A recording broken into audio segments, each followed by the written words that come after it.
This is Set Theory, a podcast that unveils the theory behind the creative process. And for the first episode, getting a little better each time. See, check this out. I got a pop filter now. And I also added some B-roll this time. So as I talk about certain things, you may see like actual footage happen, like behind the scenes. If you're interested in that, stay tuned. If you're watching the video version, of course. In this first episode, I'll talk about how I made Rebooting, a short film that I've been building in public. One thing to keep note of is that I recorded this episode as this project was developing. So that means that if I have missed out on any details or didn't mention anything, or like didn't mention a certain element, that's likely because that element did not exist just yet.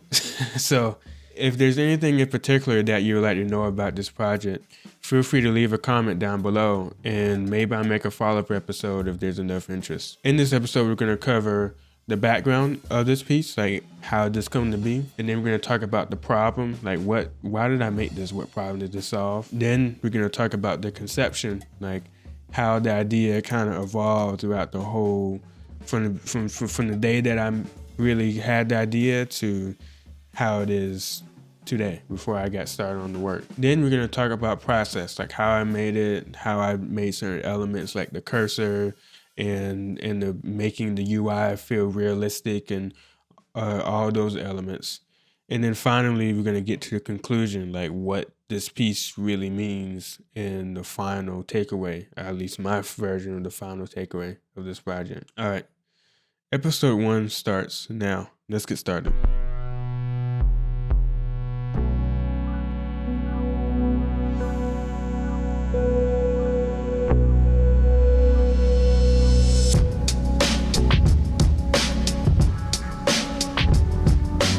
What is Rebooting? It's really a sketch turned short film thing / video promo thing I made that really illustrates what's been going on in my head and like how it feels to kind of reboot, so to speak. It's a film about a cursor cleaning his desktop, cleaning up his life, trying to, looking at old projects, seeing, oh, okay, this is something that I started few months ago and I never finished, so it deletes it, because it's trying to start over, starting clean, a fresh start, a fresh reboot. It's basically, this film is about don't be afraid to start fresh. That's basically the moral of the story of this whole thing. So the background, how did this idea come to be? What was the origin, right? How did it evolve? Yeah, so I originally had this idea all the way back in June of 2020.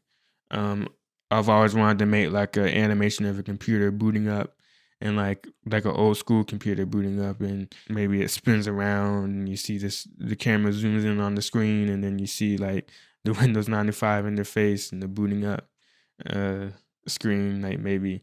But instead of like the Windows logo, I was going to have it be like a smiley face and it was going to say smiley OS at the bottom. And that was kind of like my idea. It was just going to be a short loop that I wanted to make, because during that time back in 2020 I was doing like short Instagram videos that I shared, and back in June of 2020 I actually had a huge like burst of ideas, really. Like I remember just really walking around my house and like just constantly writing down ideas and putting them in my Trello board and just going like, oh, whenever I made a little loop about a cheeseburger building itself, like you see the different components of the burger slap onto the bun and then stuff like that. And like one of those ideas was this project, this weird idea about having a computer booting up. And even though I had the idea, I never really finished the project. So in other words, I was just kind of wrote it down and never really got around to doing it. So that's just how it is sometimes. And that actually is gonna go play nicely into my analogy later in this episode. Fast forward to 2022, and I've been wanting to bring this concept back for a while. It's been on my head for a little bit. It's been nagging me on, when every time I see it on that list, it's been nagging me.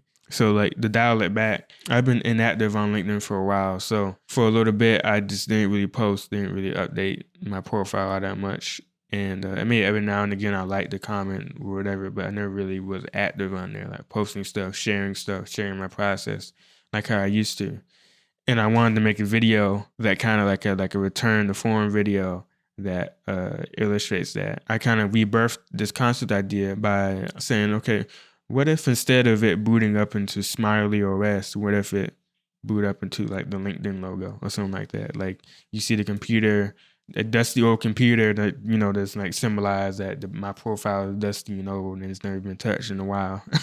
And then the computer boots up and then you see the LinkedIn logo like hello LinkedIn under it, something like that. But then I was like, well, what if I just make it like a full piece? Like a full-fledged loop that's not just focused on LinkedIn, but it's also focused on this is more just a piece about the computer itself. That way I could post it everywhere and not just on LinkedIn. And then really from there on, I mean, it just got more and more symbolic. It grew from like a short, like 30-second clip to really a long, 1 minute long short film. So now you know somewhere of the background of this piece.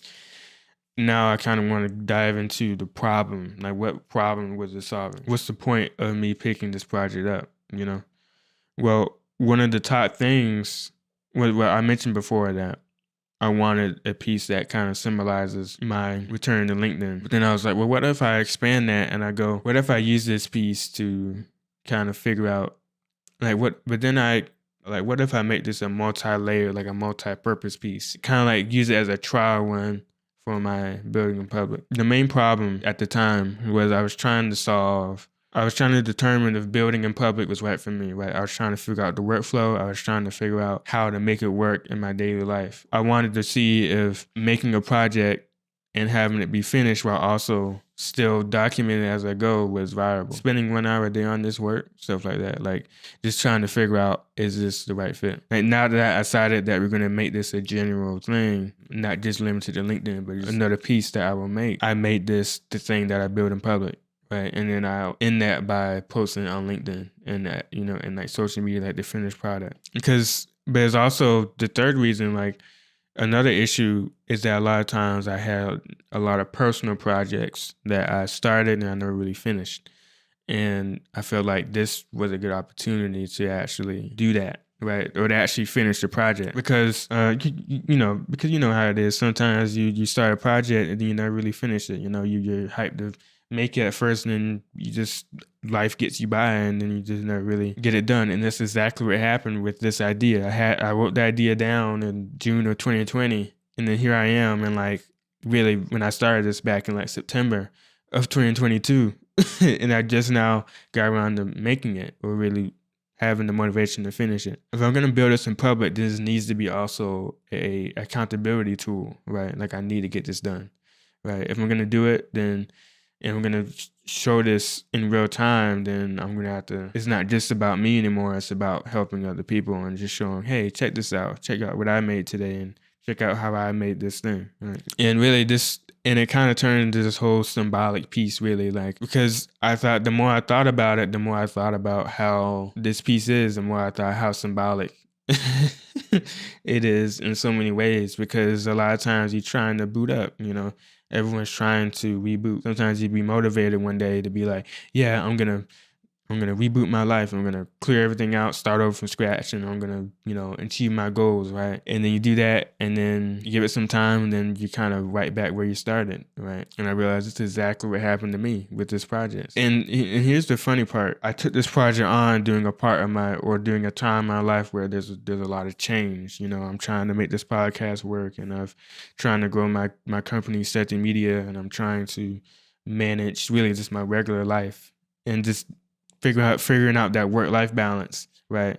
So I was like, this would be a cool way to kind of like also be meta about it, like, because I anticipated that would happen, and it did happen where I tried to work on this piece, but it's just hard because there's so many other more like a lot of higher priority things that take hold.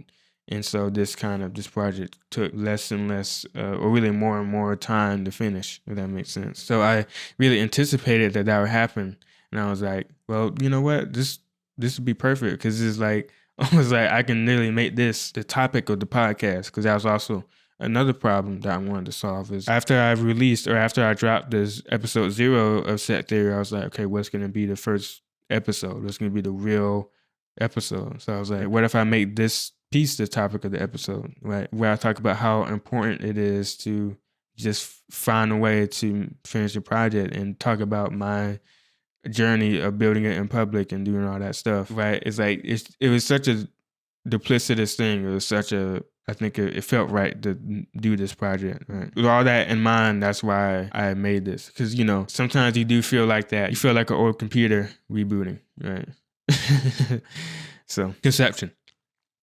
How did I come up with this idea? Where did my references come from? How did this project evolve throughout my process? As I mentioned, the original idea was it was going to be about Smiley OS, and it was going to just be a really short, like 10, 30 second, maybe even, 5-second loop of just a computer coming up in 2 frame. It spins around so you can see the screen, and then it boots up Smiley OS, and then, and then it goes through the whole Windows 95 like boot up process, and it crashes, right? But then, because I never really got around to doing it, that idea sat there up until this September, because I started this project in September of, I think, the 19th of September, pretty much over 2 years later.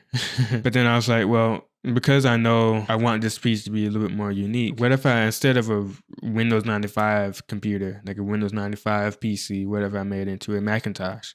Because you don't really see that often. You don't really see people get nostalgic about Macs and stuff like that. I mean, you see people get nostalgic about Windows 95 and Windows 98 and XP and all that stuff, and like those old blocky computers. But you never really see someone make a nostalgic piece about a Macintosh, especially the old school like Macintosh system and the interface that they had.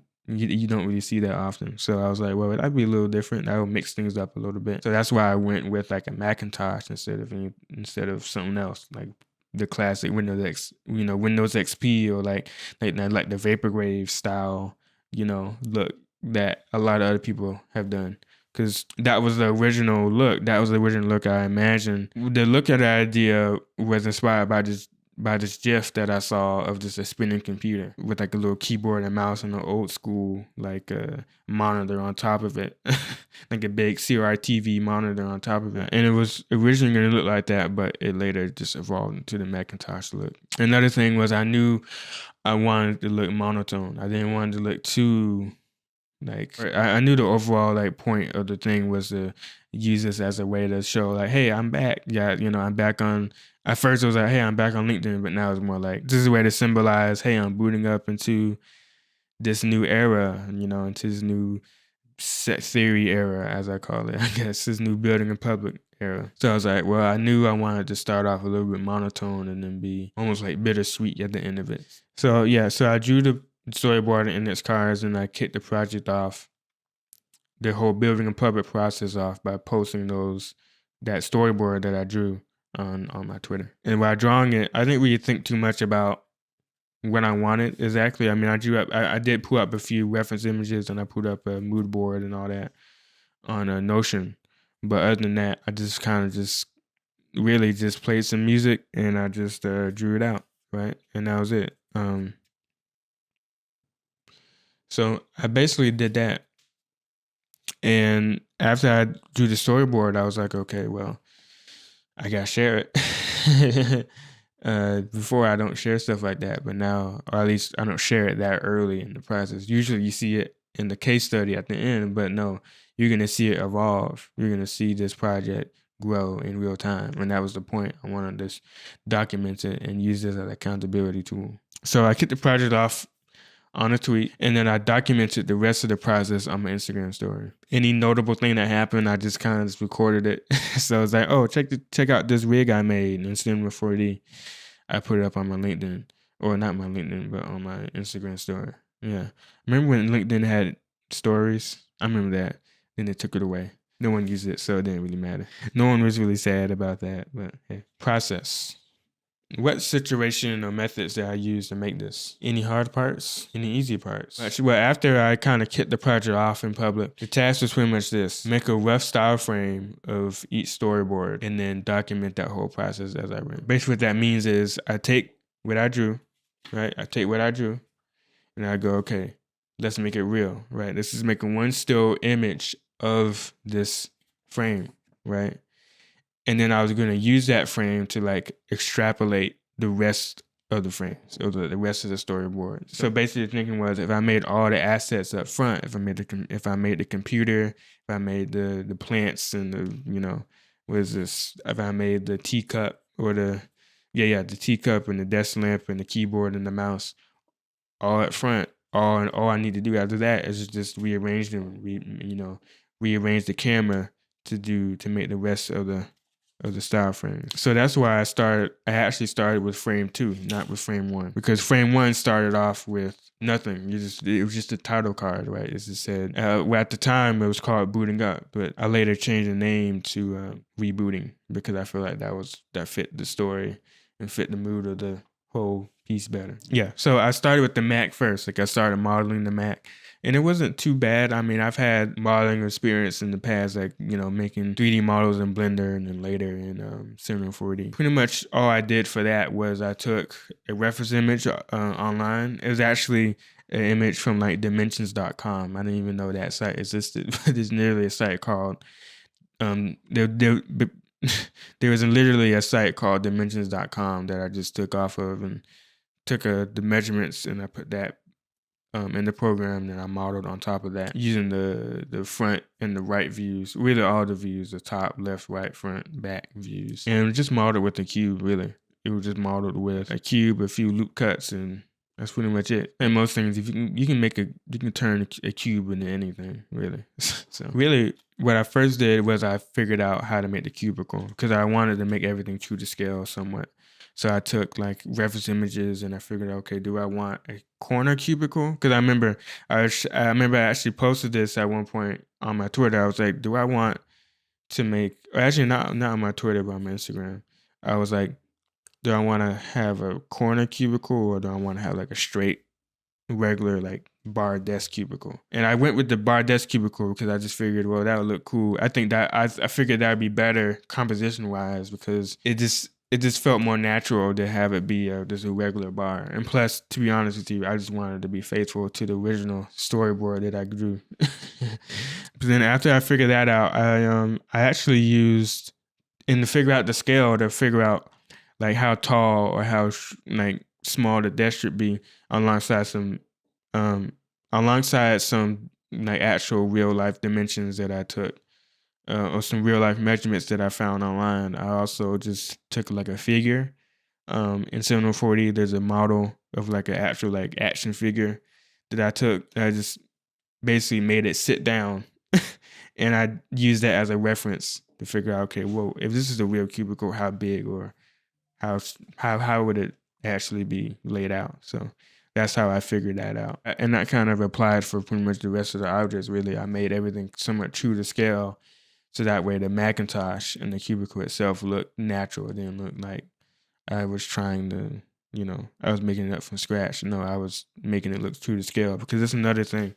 When you're modeling, especially when you're doing stuff like this in animation and trying to make it feel real or at least realistic, it's not supposed, obviously I wasn't trying to do photorealism here, but I did want it to be accurate. I wanted to be true to life as much as possible. I made everything to scale. I modeled everything. I found measurements or I used reference measurements from my own surroundings, really. One small tip, if you put in whatever number you want and then inches, it will convert back to centimeters. So you can do math and stuff in the Cinema 4D fields to get what you want. So yeah, so the name of the game was to make all the desk props up front. It started off originally I was going to make placeholder props, but because it wasn't too bad to make or find these things, I was like, just might as well just make it all up front.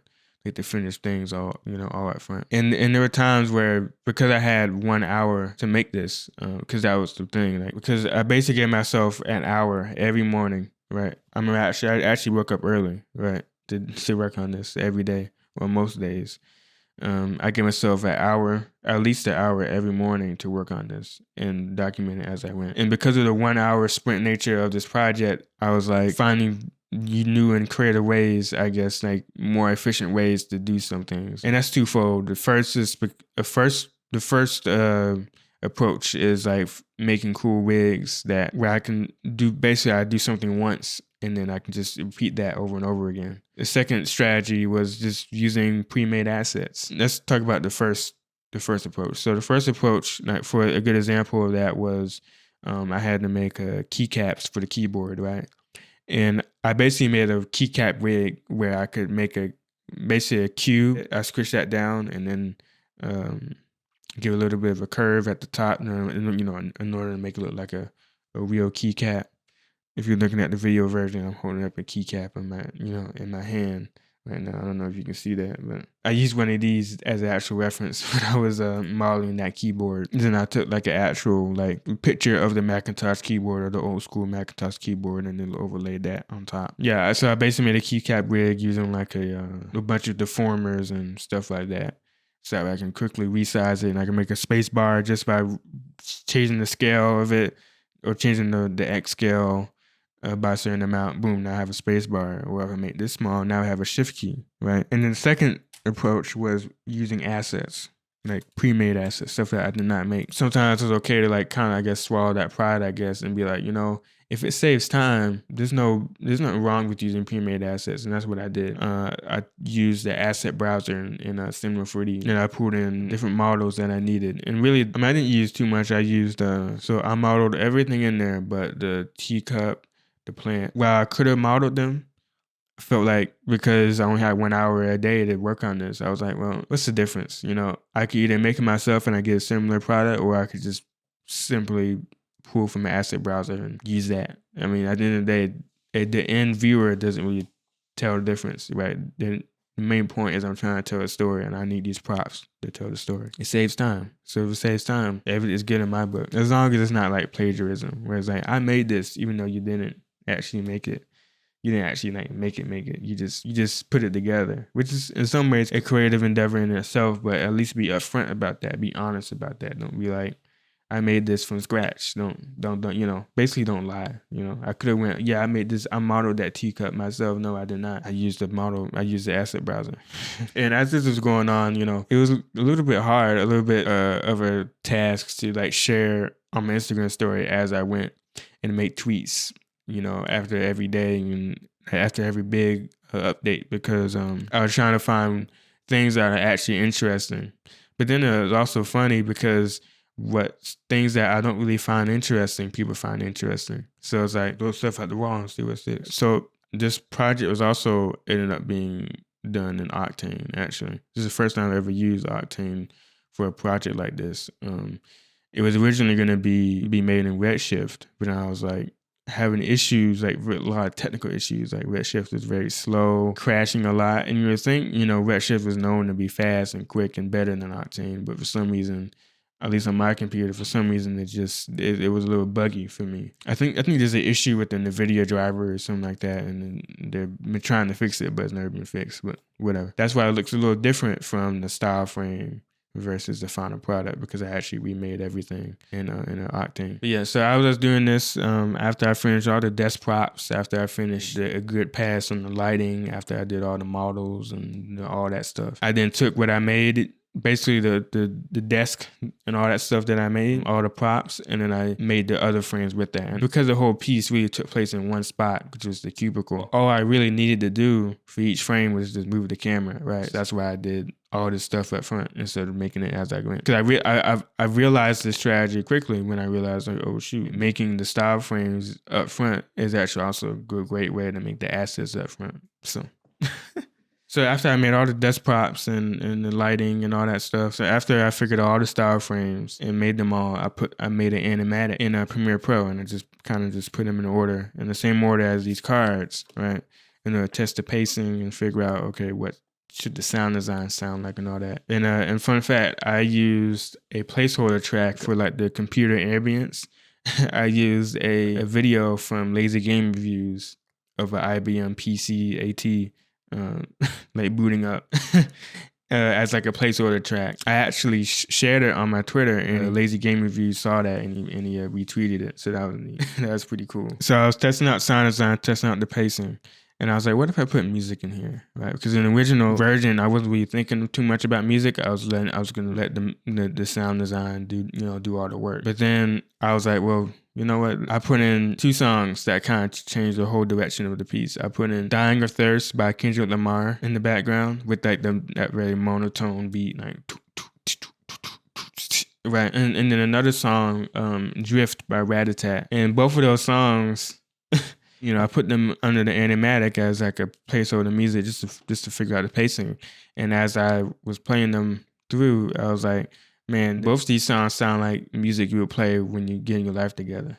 Then I had a eureka moment, like, what if I made this animation about a cursor cleaning its desktop? Something or someone like trying to reboot, so to speak, just like what I'm trying to do, like basically clear off its slate and start fresh. Basically, what if I had a storytelling element? So that was pretty much how it went from this short 5-second loop that was originally going to be, that originally only had like 8 to 10 frames, to this bigger, I mean, not crazy big, but 1 minute long animation that has actually like a storytelling element to it. I feel like this scene needed music too, and ultimately, obviously I couldn't use "Dying of Thirst" by Kendrick Lamar and Rat Attack, but I used another track. I felt like this piece needed music anyway. I mean, since it was really going to be the sound design that was going to be the driver of this piece, I needed to feel more fast paced. It needed to feel more like upbeat. Otherwise, it just didn't really feel.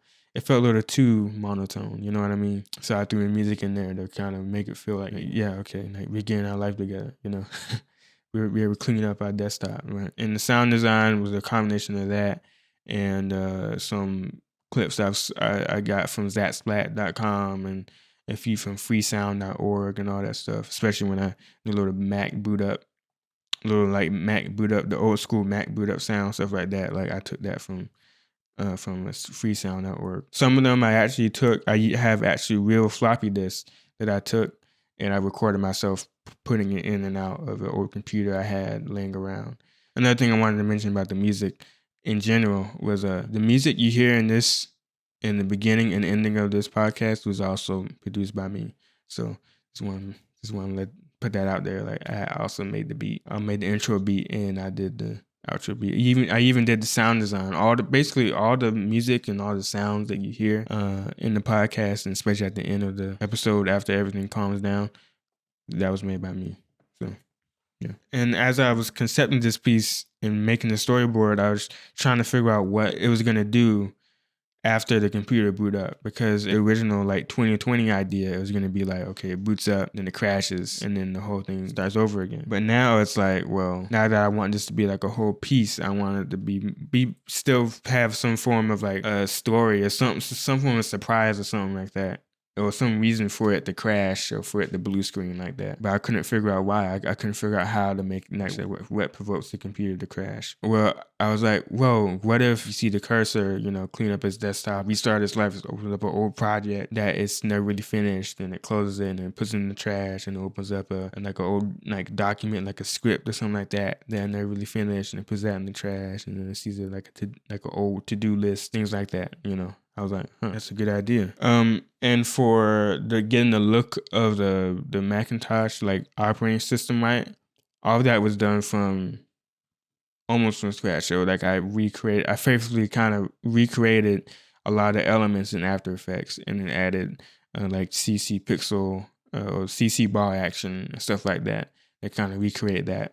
Like that up close pixelated a CRT TV screen effect, right? Even the little flicker, it's just really just a bunch of solids and blurred solids, one green and one white flipping back and forth from each other. I found this old school emulator from this guy named James Friend on Google, and I used that as a reference pretty much for the whole piece, alongside other videos I saw on YouTube and some images on Google Images and stuff like that. But mainly that emulator was where I got a lot of the assets from. Like what I did was, in some cases, I took a window, like for example, because I wanted it to look as faithful as possible to the old school Mac. I took a screenshot of the window. For example, is the Word document that gets open. There was this old program called Mac Write. That was the name of the program, Mac Write. I opened it up in the emulator, and then I took a picture of that, and then I threw that into After Effects, and then I just put like a white background over it,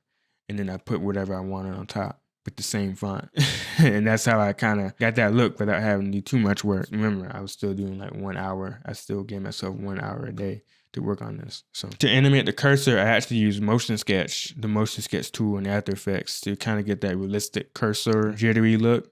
And what that is basically a tool where you can basically use your real cursor movements to record keyframes. And then I took that and then I just kind of adjusted some of them. I just modified the animation curves like on the viewport in order to adjust if I wanted the mouse to click on one particular button, but I missed it when I was recording it. I just kind of moved the keyframes a little bit to match that, to make it do what I wanted to do, but while still keeping the overall movement the same, if that makes sense. And then the file icons was a combination of expressions and essential properties. So because I wanted the cursor to actually interact with the icons, I needed a way for the icons to quickly toggle between active and inactive, with, like the white version and the black version of the icon when it's being selected and being dragged around the desktop and stuff. And the way I did that, I took a screenshot of a file, of the actual old school file icon or whatever icon I was doing, and then I used the invert effect and then to make it black and white. And then I took the opacity of that invert effect. I took the intensity of that invert effect and attached that to a checkbox control. So basically, when the checkbox was on, the file was black, but when it's off, the file was white. And I just keyframe that using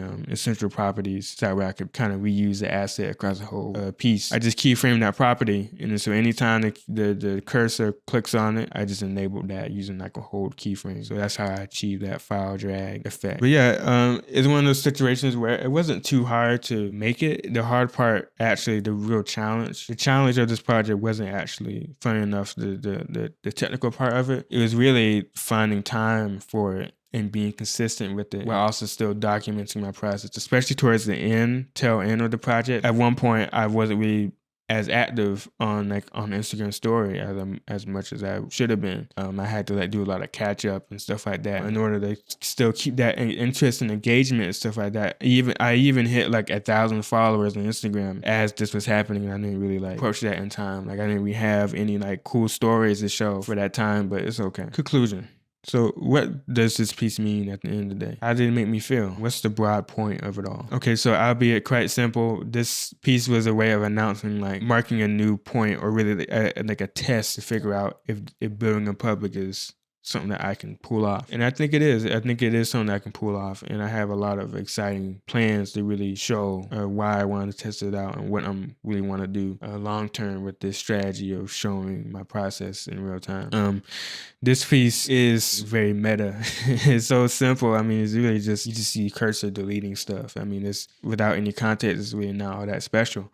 But the meaning behind it there's a lot of symbolism, because on one hand, it's about rebooting and getting started. And as an artist, sometimes you're in a situation where you start something and you never really finish it. And so every time you do start something, you feel like you have to kind of start from a clean slate. That's what this piece reflects on. But then, ironically enough, you hit reboot, right? And after every time you hit reboot, you're not just rebooting life, but you also might be rebooting your process at the same time. That whole feedback loop of starting something and then never really finishing, and then letting things build up over time, and then after a year or 6 months, something like that, you come back and you clean up and you go, okay, well this time it's gonna be different, stuff like that, right? Kind of bittersweet, yin and yang type situation, where on one hand it's supposed to be a very motivational thing, let's get this started, but on the other hand, it's also supposed to be relatable in some ways. Sometimes my interpretation of it is sometimes you have to just boot up and just get started. It's what I did. Another meeting I took out was just don't let your ideas wander. I started this way back in 2020, and I only just now got around to